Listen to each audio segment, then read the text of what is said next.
હવે આખી ઘટના, મારું નામ ચેતનભાઈ ઊંધાર છે.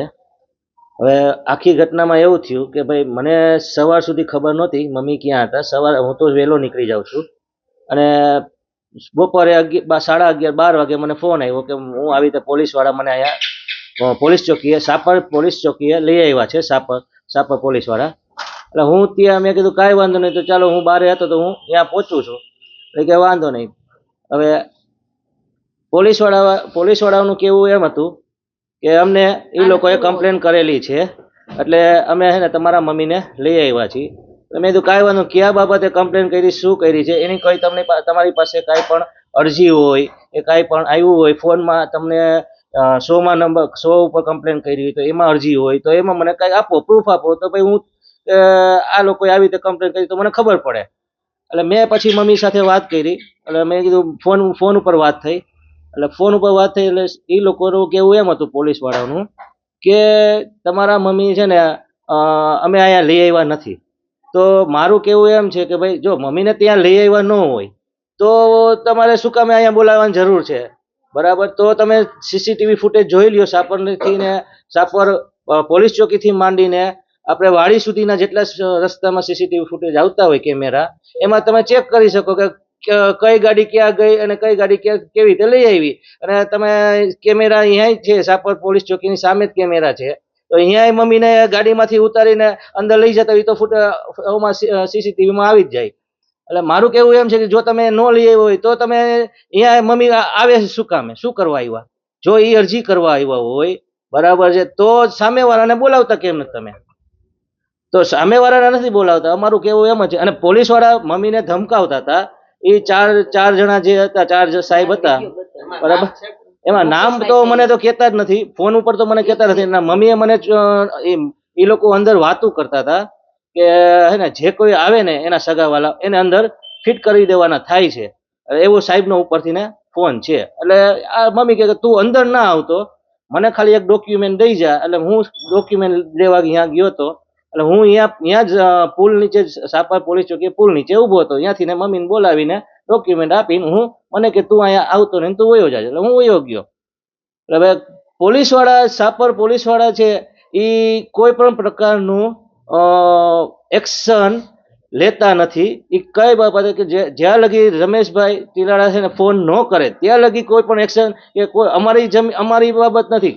XYZ ગમે નાના માણસો જાય કે મોટા માણસો જાય, જ્યાં લગી રમેશભાઈ કહે ત્યાં લગી છે ને આ લોકો એક્શન લેતા નથી. તો જો સાપર પોલીસવાળા એક્શન ન લેવી હોય તો અમે તો એટલી જ માગણી કરી હતી, તો પછી પોલીસ ચોકી મૂકી દઈએ, બરાબર? બીજા એની નોકરી કરવા માંડે. અમે કે એને ના કોઈ પાડે છે, બરાબર? જો એ લોકોને આવું કરવું હોય તો બીજું એ કે ભાઈ પોલીસવાળા કામ નથી કરતા તો અમારી અરજી એ લોકો કેમ સ્વીકારતા નથી, FIR કેમ ફાડતા નથી, બરાબર? FIR ખાલી અમને મમ્મીને સવારથી બેસાડી રાખીએ છીએ, બરાબર? અને અમે રમેશ મામાને પણ ફોન કર્યો હતો કે ભાઈ આ મેટર છે શું, અને તમે એને મમ્મીને આવી રીતે લઈ ગયા છે. અને રમેશ મામાએ મને એવું કીધું કે હું જાણી જાઉં, મને ખબર નથી આખી આ મેટરની. એટલે કીધું કાંઈ વાંધો, તમે જાણીને અને મમ્મીને છોડાવવાનું થઈ છે. જો તમારે મમ્મીને ન છોડાવવો હોય અને એમ રાખવો હોય તો એ પ્રમાણે મને કહો, તો હું મારે છોડાવવું પડે, મારા મમ્મી છે તો મારે છોડાવવા પડે. એટલે એને રમેશ મામાએ કીધું વાંધો નહીં. પછી અડધી કલાક થઈ તો ફોન આવ્યો નહીં. એટલે મેં એને ફોન કર્યો, એને ફોન ઉપાડ્યો નહીં. એટલે હું સમજી ગયો કે હવે આને છોડાવવા માંગતા નથી, આને બધી ખબર તો છે જ, બરાબર રમેશભાઈ? અને કરાવવા વાળા આપણે મગનભાઈ ટીલાળા છે. અને મગન મામાએ મમ્મી અહીંયા વાડીએ ગયા હતા. એટલે મગન મામાએ એને 2 વર્ષ દીધા મમ્મીને, અને એમ કીધું કે ભાઈ અહીંથી તમને પકડી જઈશું, બરાબર? પોલીસને કહી દઈશું. પોલીસને કહી દીધું અને પોલીસવાળાઓ આવીને લઈ ગયા છે. બસ આટલી જ આ જે ઘટના થઈ એ આ પ્રમાણે થઈ. હવે તમારી માંગ શું છે? અમારી માંગ એટલી છે, મમ્મીને જે એના હક હિસ્સો આવતો હોય, બરાબર, એટલું એને દઈ દઈએ. એટલે એ કોઈ પછી એને કઈ લેવા દેવા કઈ થતું નથી. અને બીજું એ કે સાપર પોલીસ કામ કેમ કરતી નથી પબ્લિકનું? જો કોઈની અરજી સ્વીકારતું નથી કોઈને. આ લોકોને પૂછ્યા વગર મગનભાઈ, પ્રકાશભાઈ અને રમેશભાઈ ને પૂછ્યા વગર આ લોકો સાપર પોલીસવાળા એક પણ એક કોઈની ઉપર એક્શન લેતા નથી.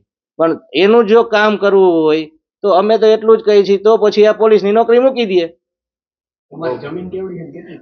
જમીન છે 150 વીઘા જમીન છે, અને આ 150 વીઘા જમીન છે અને એમાં અમુક જમીનમાં એ લોકોએ હાથે સાઇન કરીને મમ્મીની અને બીજા એક માસીની હાથે સાઇન કરીને એને પોતાના નામે ચડાવી દીધી છે. અને અત્યારે જે બીજી જમીન છે 15 વીઘા, એ 15 વીઘામાં એવું છે કે એ અત્યારે ઓલરેડી નામ ચડેલા છે 9 જણાના. 9 જણાના નામ ચડેલા છે, તો એ લોકોને ઈ પણ દેવી નથી. નકર હમણાં મહિલા પોલીસ બોલાવો, મહિલા પોલીસને બોલાવી, મને ડેલે બેહારી. હવે તમે અહીંયા 24 કલાક નહીં 48 કલાક ડેલે બેહો, અમને કોઈ વાંધો નથી, અંદર નહીં. પોલીસ ફરિયાદ ન કરી, એ લોકો લખી જ નથી, લખતા જ નથી, એમને બેસાડી રાખ્યા. એમને બેસાડી રાખી. ખાલી તમે અહીંયા દરવાજો ટૂંકમાં એ લોકોનો રસ્તા માટે અંદર ગ્રાઉન્ડ છે, અહીંયા મોટું એક ઝાડ છે, ઝાડ હેઠે હું 10 વાગ્યાની સવારના બેઠી હતી, રાતના 10 વાગ્યા સુધી બેઠી. પછી મને કે હવે તમે 10 વાગ્યા, અહીં મહિલા નથી કોઈ, તમે અહીંથી વયા જાઓ. મેં કીધું તમે બોલાવો ધારાસભ્યને, નકર કેસ ફાડી દો. તો કે કાંઈ નહીં થાય, તમારે જેને બોલાવો એને બોલાવો, મીડિયા વાળાને બોલાવો હોય તો એને બોલાવો, તમ તારે એનો રસ્તો અમારી આગળ હોય, તમે મારી અહીંથી વયા જાઓ. બાપુજી ક્યારે ઓફ થઈ ગયા? બાપુજીને મારી જ નાખ્યા એ લોકોએ. ઈ 25-30 વર્ષ થયા. ઈ તેદુનો આ કેસ અમે એને કર્યું જ નથી કાંઈ. મોટા માણા રહ્યા ને, આપણે નકામું ભાઈનું વગોવાનું, એટલે અમે એને શાંતિથી સમજાવ્યા, પણ એ લોકો સમજ્યા નહીં. અને મને આ વર્ષમાં 8 વાર પોલીસમાં બેહારી. જમીનનો ભાવ કેટલો? મૂળ કિંમત અત્યારે કેટલી થાય? 150 વીઘા જમીન છે, 1 વીઘાના 1.5 કરોડ છે. હા બેન, કેટલા ભાઈ બહેનોનો ભાગ છે જમીનમાં? 9 ભાઈ બહેન છે, બરાબર. એમાં એને નામે કરી લીધી બાપુજીને દબાવી, ત્યારે 4 બહેનોની સહી લીધી, 6 બહેનો છે, 3 ભાઈ, 4 બહેનોની મોટાની સહી લીધી. અમે નાના 2 બહેનો છે ને, એટલે અમારી ઓલા બેન બિચારા ભણેલા લઈ અંગૂઠા મારવાની સહી લીધી. અમારી આગળ આવી ફાઇલ, એટલે મને કે આમાં સાઇન કરો. સાઇન કરવાનું થતું નથી, બાપુજીને તમારે કાઢી મૂકાય, એનો જવાબ મળે એટલે અમે સહી કરશું. બેન, એમાં કોઈ કોર્ટ કેસ ચાલુ છે? કોર્ટ કેસ ચાલુ છે, 4 વકીલ મારી આગળ બદલાવ્યા, 4 વકીલને ફોડ્યા, ન કરવા દીધો આગળ. અત્યારે જો દિલીપ મહેતા છે, બરાબર, એને કે તમારે આ મેટર લડવા નથી થતી, તમે કેસ ખાલી રાખો, અહીંયા ટકાવી રાખો. 7 વર્ષ 8 વર્ષથી ટકાવી રાખ્યો છે, આગળ જવા દેતા નથી. બેન, કેટલા બહેનોએ સહી કરી છે? 4 બહેનો આગળ લઈ લીધી, અમે 2 બહેનો બાકી છે. તમને પોલીસે ધમકાવ્યા હતા કે શું? આજે મને પોલીસે કાલ રાત્રે 7 વાગ્યા સુધી તો કઈ ન બોલ્યા. એ કે મારી તમે વયા જાઓ, મારી તમે વયા જાઓ. ઘડીએ 2 પોલીસ આવે, કલાક થઈને.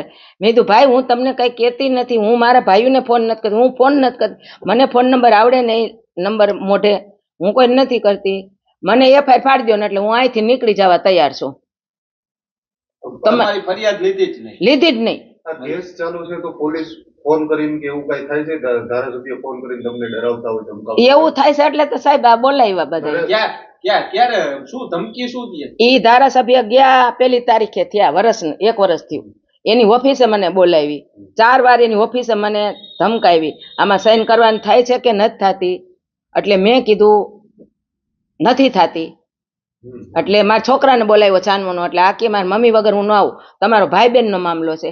એટલે આને કે તારે આવવું છે કે નથી આવવું, ન કરી કે છે ને આનું પરિણામ નહીં સારું આવે.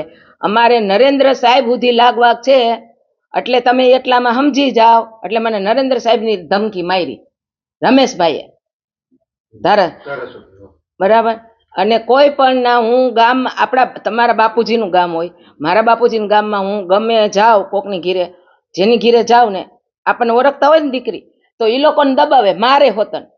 પ્રકાશભાઈ છે, મગનભાઈનો દીકરો, મોટા ભાઈનો પ્રકાશભાઈ કરીને છે, પોલીસ સ્ટેશનમાં બધા ઓળખે છે.